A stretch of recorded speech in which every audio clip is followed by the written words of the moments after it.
കോഴിക്കോട് പെരുമണ്ണയിൽ ആക്രിക്കടക്ക് തീപിടിച്ചു. 7 unit fire force വണ്ടി വന്നാണ് തീ നിയന്ത്രണ വിധേയമാക്കിയത്. മീഞ്ചന്ത ഫയർഫോഴ്സ് യൂണിറ്റിൽ നിന്നും 3, വെള്ളിമാടുകുന്ന് യൂണിറ്റിൽ നിന്ന് 2, ബീച്ച് യൂണിറ്റിൽ നിന്നും 2, മൊത്തം 7 യൂണിറ്റ് വണ്ടികളാണ് വന്നത്. ആക്രിക്കട പൂർണ്ണമായും കത്തിനശിച്ചു. തീ പടരുന്നത് കണ്ട് തൊട്ടടുത്ത ഫ്ളാറ്റിൽ നിന്നും അന്യസംസ്ഥാന തൊഴിലാളി താഴത്തേക്ക് ചാടിയെങ്കിലും വലിയ പരിക്കുകളൊന്നുമില്ലാതെ രക്ഷപ്പെട്ടു. ആക്രിക്കടയിൽ വലിയ സ്റ്റോക്കുള്ളത് കൊണ്ട് തന്നെ വലിയ രീതിയിലാണ് തീ ആളിപ്പടർന്നത്.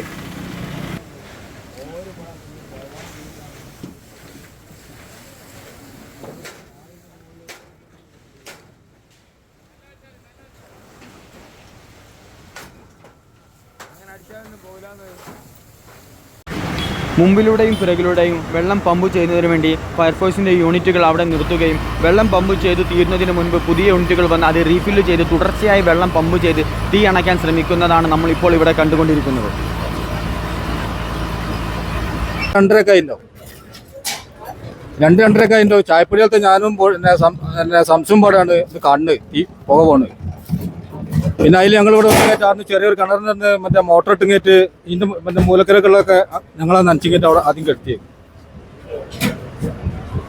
ബാക്കിൽ എന്തൊക്കെയാ പ്ലാസ്റ്റിക് പിന്നെ പയസാമാനത്തിനൊക്കെ പീടിയെന്നാണ് തോന്നുന്നു. തൊട്ടപ്പുറത്ത് അപ്പുറത്ത് ഫ്ലാറ്റാണ്, ഒരു ബിൽഡിംഗ് ആണ്. പിന്നെ അതിനങ്ങപ്പുറത്ത് ഒരു ഇതാണ്. പിന്നെ അപ്പുറത്തൊരു ഹോട്ടലാണ്. അവരൊക്കെ വിളിച്ചെത്തി. അന്നേരം തന്നെ വിളിച്ചെത്തി. ഇവിടെ പണിയെടുക്കുന്ന അന്നേരം തന്നെ വിളിച്ചെത്തി. പിന്നെ ഫയർഫോഴ്സിനൊക്കെ വിളിച്ച്, പോലീസുകാരൊക്കെ വിളിച്ച്. പിന്നെ ഓലൊക്കെ പാടെ വന്നതിൻ്റെ ദിവസം ഇങ്ങനെയൊക്കെ പടങ്ങനായിട്ട് കയറ്റി ഇങ്ങനെട്ടാക്കി.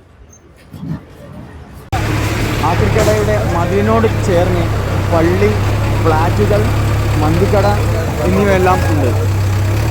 തീ നിയന്ത്രണ വിധേയമായെങ്കിലും അടിയിൽ പുകഞ്ഞുകൊണ്ടിരിക്കുന്ന തീ അണയ്ക്കുന്നതിന് വേണ്ടിയിട്ട് JCB എത്തിയിട്ടുണ്ട്.